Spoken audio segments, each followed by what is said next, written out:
Fala galera, aqui quem fala é o professor Leonardo Andrade, professor de Hardware, Games, Informática e Gestão Empresarial da unidade ADEMA Evolutime. Hoje nós vamos estar dando seguimento aí nas nossas aulas de Word, né? Vamos terminar aqui as guias que faltam. Na realidade eu vou falar basicamente hoje as guias de correspondência, revisão e exibir, tá? Para a gente terminar esse conteúdo. De ajuda não tem tanta necessidade, porque bom, é uma guia de ajuda mesmo, né? É só para realmente ficar com dúvidas ali, de repente, em alguma ação ali no Word, você possa estar se localizando melhor, tá? Então vamos lá. Essa guia aqui de correspondência, ela vai servir basicamente para quando a gente tem pretensão de criar um documento que vai ser enviado para várias pessoas, que é a famosa aí mala direta, né? Então aqui neste caso, quando a gente for trabalhar correspondência, não simplesmente a mala direta, mas até mesmo uma carta, um telegrama, enfim, tudo bem que hoje em dia é muito mais difícil, né? A gente trabalha com telegrama, por exemplo, mas vamos supor que você quer digitar ou redigir uma carta, né? Você trabalha para alguma empresa, enfim, que tem um determinado número de clientes e envia correspondências para os clientes, cartas para os clientes, de repente com alguma promoção ou de repente parabenizando por aniversário, coisas assim, né? Ou até mesmo um convite, né? Então aqui a gente pode estar realizando isso, tá? Então é o seguinte, nessa guia de correspondências, nós vamos ter aqui as subguias: criar, iniciar mala direta, gravar e inserir campos, visualizar resultados e o concluir, tá? Então vamos lá. A primeira guia aqui de criar, a gente pode estar criando então envelopes, né? Então se a gente quiser criar um envelope para essa correspondência, aqui a gente pode selecionar o tamanho, né? Então deixa eu só clicar aqui para vocês rapidinho. O tamanho, qual que vai ser o padrão ali de envelope, né, para folha, enfim, para que fique certinho, a gente não tenha que dar várias e várias, por exemplo, dobras numa folha, né? Então aqui ele apresenta aqui a visualização, né, o tipo de papel e tal. Então aqui a gente pode estar criando, inclusive colocando aqui também o remetente, né? Colocando aqui as informações de remetente, como é que vai ser para a gente estar enviando essa correspondência, evocativo, né? Como a gente vai se referir à pessoa para quem a gente está enviando aquela correspondência, tá? E aqui na guia de criar, ali no envelopes ele também apresenta essa opção, mas eu vou vir aqui para criar para vocês verem certinho. A gente também tem aqui a opção de etiquetas, né? Quando a gente quer criar uma etiqueta, ó, aqui tem envelopes, né? Como eu expliquei, e aqui de etiquetas, e a gente pode estar criando ali para nossa correspondência, né? Alguma etiqueta de alguma promoção, enfim. Tem vários tamanhos para CD, DVD, etiqueta para esse tipo de coisa, né? A gente também pode estar desenvolvendo aqui nessa guia de etiquetas, beleza? Bom, aqui em iniciar mala direta, nós temos a opção de iniciar uma mala direta. O que é uma mala direta, tá? Uma mala direta é uma correspondência. Como eu já expliquei, imagina que você tem uma empresa, sei lá, você tem dá um exemplo, você tem uma academia e você quer enviar uma promoção, você quer enviar uma promoção que vai ter na sua academia para todos os clientes que tem na sua academia. Então a mensagem em si ela vai ser a mesma, que é a promoção. Porém o destinatário, né, ou seja, o destino, ou seja, o e-mail para qual vai ser enviado vai ser diferente, porque vai ser um e-mail obviamente para cada um dos clientes. E também o nome do cliente, né? O primeiro e o segundo nome, provavelmente, ali que você vai colocar. Então, nessa mala direta é basicamente isso. É uma mesma mensagem enviada para várias pessoas, né? E ali ela só vai fazer a alteração do destino, ou seja, o e-mail para o qual vai ser enviado, e o nome da pessoa que vai estar recebendo aquela mensagem. É a mesma mensagem, porém para várias pessoas, beleza? Então, na mala direta a gente pode estar realizando isso, tá? Aqui em selecionar destinatários, a gente vai fazer uma lista então de pessoas para qual a gente deseja enviar aquele documento, ok? Aqui em realçar, gravar e inserir campos, a gente pode estar fazendo aqui criando blocos ou criando campos exclusivos para a gente estar desenvolvendo principalmente essa mala direta. Vai facilitar bastante a gente nesse sentido. Então a gente poderia, por exemplo, aqui que está meio apagado, né? Mas, por exemplo, em realçar aqui os campos, a gente pode estar verificando todo o conteúdo da lista de destinatários que vai ser inserido, né? Aqui a gente tem a guia de bloco de endereço, onde a gente pode estar especificando a formatação e o local, né? Onde o Word ele vai substituir algumas informações pelos endereços reais da lista de destinatários que a gente criou aqui, né? Aqui também tem a linha de saudação, a gente pode estar adicionando uma saudação, então, prezado senhor ou prezada senhora, né? E aí todos os nossos o nosso documento, né, todos os nossos destinatários vão ficar com aquela saudação, porém, novamente, só faz a troca ali do destinatário, enfim, tá?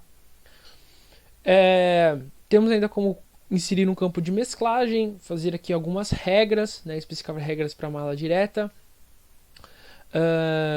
De repente aqui pode ser, por exemplo, por idade. Se os nossos clientes forem nascidos entre o ano, sei lá, de 2000 até 2016, vai ser uma mensagem. Se for entre, sei lá, 2016 a 2020, seria outra mensagem. Um exemplo, tá? Ou o país, por exemplo, né? Se for de país tal, a mensagem ela vai ir na língua, por exemplo, se for do país Brasil, a mensagem vai em português. Se for o país, sei lá, Estados Unidos, a mensagem ela vai em inglês. A gente escreve as duas, né? Uma em português e uma em inglês. E aí, dependendo da regra que a gente for estipular, uma vai na linguagem português, outra vai na linguagem no idioma americano, enfim, no inglês, né? E assim a gente faz, né? A gente consegue desenvolver essas regras para facilitar esse envio de mensagens, tá? Bom, aqui a gente também tem como visualizar resultados. No visualizar resultados, a gente pode conectar as informações da lista de destinatários em campos de mesclagens para ver como vai ficar aí o nosso documento concluído, né? Então, no campo de mesclagem aqui, como já, não sei se eu comentei, né? Depois que a gente conclui a mala direta, o Word ele vai então substituir as informações reais, né? As informações da lista de destinatários, né? Então eu posso criar aqui, adicionar um campo da lista de destinatário, documento, como sobrenome, criar, por exemplo, uma guia para telefone, uma guia para endereço, uma guia para idade, de repente, para fazer um preenchimento aí dos meus documentos. Então eu faço assim, ó, eu crio os campos, vai ter um campo para nome, telefone, endereço e, sei lá, e-mail.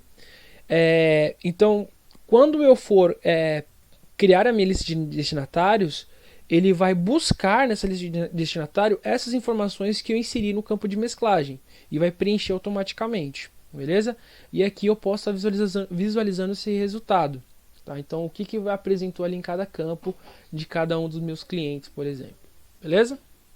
Então, aqui não tem muito segredo essa guia, né? Ela vai trabalhar mais com essa parte de mala direta, porém vai ser muito importante, principalmente para quem trabalhar com secretariado ou desenvolvimento de documentos em escritório, né?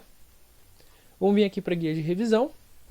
Bom, na guia de revisão, essa guia aqui eu acho ela muito interessante, tá? Ela ajuda bastante a gente estar escrevendo textos, principalmente quando a gente está desenvolvendo algum texto autoral, né? Não é uma cópia nem nada, a gente está criando um texto ali do zero. Então aqui a gente tem em primeira instância ortografia e gramática, né? Correção, a revisão do texto, se está certo em ortografia e gramática. Então, em primeira instância, se a letra estiver escrita, se a palavra estiver escrita errada, que é um erro de ortografia, ele fica com uma ondinha em vermelho, né? Então, se eu escrever aqui balão desse jeito, ó, ele fica com uma ondinha em vermelho porque é algum erro ortográfico. Se eu escrevo aqui corretamente, né, ele fica de boa, tá? E também aparece o erro de gramática quando eu cometo algum erro de gramática. Por exemplo, aqui, ó, eu estou dando 2 espaços da vírgula, eu vou escrever aqui balão, pipa e, sei lá, bolinha de gude. Ó, tá vendo? E ele apresentou aqui um erro de gramática, ó. Por quê? Porque tá dando um espaço além da vírgula do que eu deveria, né? Então deveria ser palavra, vírgula. Ó, aqui vai aparecer a mesma coisa no pipo, ó. A palavra, vírgula, espaço, certo? Aqui nem espaço a mais também. Ó, agora tá correto, certo? Então tem o erro de correção ortográfica da palavra e a correção gramatical, que é se tiver algum erro ali, uma discordância ali gramatical no seu texto, tá? Uma outra coisa interessante aqui é o dicionário de sinônimos, tá? O que é um sinônimo? O sinônimo é alguma palavra que tem o mesmo sentido que aquela. Então vamos dar um exemplo aqui. Um sinônimo de bonito seria lindo, né? Ou belo, por exemplo. Para que eu vou usar um sinônimo? muitos alunos têm esse problema e, assim, muitas pessoas, na realidade, no geral, têm um problema muito sério na hora de fazer uma revisão, de uma redação, ou na hora de escrever algum texto, que é repetir muito uma palavra, né?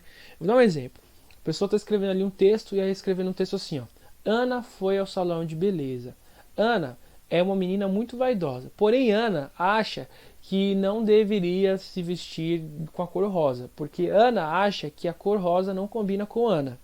Tá vendo como eu estou repetindo várias vezes o nome dessa pessoa e fica um texto muito maçante, muito cansativo de ser lido. Então, ao invés de eu trocar o Ana, de colocar Ana em todo o texto, eu substituo por algum sinônimo, por alguma coisa que remeta a pessoa de repente. Então, Ana vai no salão de beleza. Ela é muito vaidosa. Para uma moça tão vaidosa como essa, não sei, de repente eu posso estar fazendo ali uma brincadeira com esses sinônimos e melhorando ali o meu texto, tá? Então isso é muito importante. Aqui dicionário de sinônimo você pode estar coisando. Então vamos ver aqui, ó. Se eu pesquisar aqui balão, vamos ver se eu acho algum sinônimo para balão. Acho meio difícil, né? Mas vamos ver. Ó, tem bola, esfera, redonda, né? Então tem algumas palavras aqui. De repente, né? Posso estar trocando. Então, ao invés de ficar falando direto sobre balão, balão, balão, por exemplo, num texto, eu posso estar substituindo, por exemplo, por bola, né? E por aí vai. Beleza? Deu para entender? Legal. Então a gente tem aqui a opção de ler em voz alta, que isso aqui é mais para quem tem questão de acessibilidade, né? Às vezes tem algum problema auditivo ou visual, né? A pessoa tem deficiência audiovisual, né? Pode estar sendo útil isso daqui. Também temos opções aqui de tradução de idioma. Então, às vezes você quer traduzir um documento inteiro. Deixo bem claro que a tradução ela é bem simplória mesmo assim. Então não vai achando que você vai pegar um texto em inglês e você vai colocar aquilo e vai ficar perfeitamente traduzido, que não é isso, tá? Ele traduz, porém é de aquela maneira bem Google Tradutor mesmo, sabe? Bem simplona mesmo. Então, eu deixo claro. Isso aqui é mais interessante quando é alguma palavra específica ali que você quer traduzir de repente. Pode ser. Ah, só um outro detalhe importante que tem a ver até com essa questão de idioma, tá? Tem que sempre ficar ligado no idioma que está configurado aqui o seu Word. Às vezes você vai estar escrevendo um texto e você está escrevendo uma palavra correta e aí fica com erro de ortografia, fica aparecendo aquela ondinha vermelha embaixo da palavra, mas a palavra está certa. O que acontece? Às vezes, dependendo do idioma que tiver configurado o seu Word, por exemplo, se tiver configurado em inglês, você escrever uma palavra em português e ele vai apresentar como se estivesse errado, porque o seu Word ele vai entender que o texto ele tem que estar no idioma americano, no idioma inglês, certo? Então, fiquem atentos com isso. Então aqui no guia de idioma a gente pode estar fazendo essa preferência, definindo essa preferência de idiomas do nosso documento, tá? Aqui também temos o botão para adicionar comentários. Isso aqui é quando você está querendo fazer alguma anotação. Acho que eu já até mostrei isso para vocês em uma outra aula, né? Então aqui eu posso estar verificando isso aqui, tá? Tem a opção aqui também nessa guia de revisão, proteger o nosso documento, criar uma senha de repente, ou deixar esse documento somente para leitura e não para edição. Então a pessoa que for recebê-lo, ela não pode editar o documento, só ler. Pode ser útil também, né? Dependendo aí do que você estiver desenvolvendo, né? Principalmente para evitar plágios e tal, ok? Então vamos passar aqui para a última guia. Não tem muito mais segredo essas guias aqui, tá? E são muito utilizadas, então vou passar direto para cá. Aqui no modo de exibir, a gente então tem os modos de exibição da tela aqui, da janela aqui do nosso Word, do nosso documento. O primeiro padrão é o layout de impressão, que seria esse, é o básico, né? A gente tem o modo de leitura, a tela fica assim, ó. Isso aqui vai ser usado mais para a gente ler mesmo um documento, né? Como não tem nada, só tem isso aqui nesse documento, fica desse jeito. Deixa eu abrir aqui um outro documento que tenha mais... fechei aqui o Word sem querer. Que tenha mais palavras, enfim, mais texto, né? Para vocês verem como é que fica esse modo de leitura com outro documento. Então eu vou abrir aqui o meu livro o jogo que eu desenvolvi aqui, enfim, para vocês verem como é que fica. Então, ó, o modo de leitura, ó, ele fica como se fosse um livro mesmo, né? Fica mais fácil para a gente estar visualizando o documento. Não fica do jeito original, não é o jeito oficial, né? Não é o jeito de impressão. Se fosse impresso, ficaria assim, ó. Ficaria desse jeito aqui, com essa formatação, certo? Mas ali é um jeito de a gente ler, né? E existem alguns documentos que são feitos exatamente para a gente conseguir ler nesse modo de visualização aqui do Word, por exemplo, tá? Aqui tem um layout da web, caso a gente jogasse esse documento aqui na internet. A gente pode ver o documento também por estrutura de tópicos. Isso aqui vai ser mais utilizado e melhor utilizado quando a gente trabalhar com título, né? Quando a gente configurar aqui bonitinho para título e tal, fazer aquela configuração que eu mostrei para vocês lá do sumário, né? Então, se eu pegar isso aqui, por exemplo, e definir isso aqui como um título, na hora que eu for lá em exibição por tópico, ele vai estruturar por títulos, né? Então, tem que configurar isso bonitinho também, tá? Aqui tem algumas configurações avançadas, que é em relação a foco e tal, né? O foco da página. Aqui também temos a movimentação de página, se ela vai ser assim, ó, verticalizada, né, ou seja, para baixo, ou então horizontal, ó. A página vai passando para o lado, ó. Beleza? Aqui também a gente pode estar marcando aqui para visualizar essa régua, aqui de cima, né, ó. Eu acho ela muito importante, a reguinha, né, deixar ela aí visível, né. Cliquei aqui errado. Então eu acho muito importante deixar ela visível, né? Então aqui você pode estar ticando ela para aparecer ou não, beleza? De acordo aí com o que você estiver desenvolvendo. Ok? Aqui também temos linhas de grade. Isso aqui é mais para você trabalhar com alinhamento, para você alinhar cada objeto no espaço certo, né? Para você ver se não está nada fugindo aí do espaço, do alinhamento. Beleza? Então aqui a gente tem o linha de grade e aqui temos o painel de navegação, onde a gente consegue estar visualizando aqui todas as páginas do nosso documento, ó, de uma maneira mais fácil, né? Então, eu quero já direto para a página 10 aqui, eu quero direto para essa página. Então aqui eu consigo fazer isso de uma maneira mais rápida. E aqui também eu consigo verificar por resultados. Então eu posso fazer uma busca e a navegação aqui ele vai localizar aquela palavra, aquele termo, enfim, dentro do meu documento. Beleza? Temos também aqui o zoom. Eu posso estar aumentando ou diminuindo. Lembrando que isso aqui, pessoal, tudo isso aqui a gente pode estar verificando aqui embaixo também, ó. Toda essa guia de exibição, ela também apresenta aqui pra gente aqui embaixo, ó. Nessa barrinha aqui embaixo. Então eu tenho aqui o zoom, ó. Posso aumentar aqui por baixo. Posso alterar entre o modo de leitura e o modo de exibição de impressão aqui embaixo também, tá? Então todas essas configurações eu posso estar verificando aqui embaixo, tá? Aqui também nós podemos estar configurando as janelas. E as macros, né? O que é uma macro? Uma macro, ela seria basicamente um comando. A gente pode criar um comando para facilitar uma ação, tá?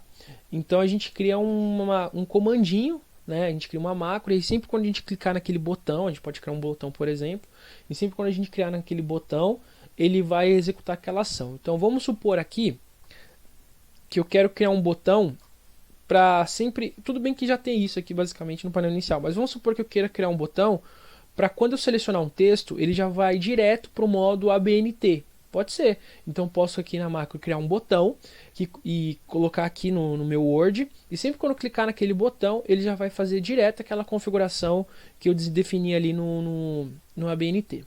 Beleza? Pessoal, então assim, essa aula eu não vou deixar muito extensa, porque ela é bem simples mesmo. O conteúdo ele não é muito difícil. Eu só vou pedir humildemente para vocês estarem desenvolvendo as atividades da plataforma Evoluped, assim também como da apostila, tá? Qualquer dúvida vocês podem estar me chamando lá no WhatsApp. Não esqueçam de sinalizar com OK. E eu acredito sinceramente que a partir da próxima semana nós já vamos ter aulas presenciais, tá? Aguardem os comunicados aí no grupo, mas eu acredito que sinceramente a partir da próxima semana a gente já vai ter aula presencial na escola, tá bom? Então é isso, um grande abraço para vocês, a gente se vê, até uma próxima e tchau, tchau.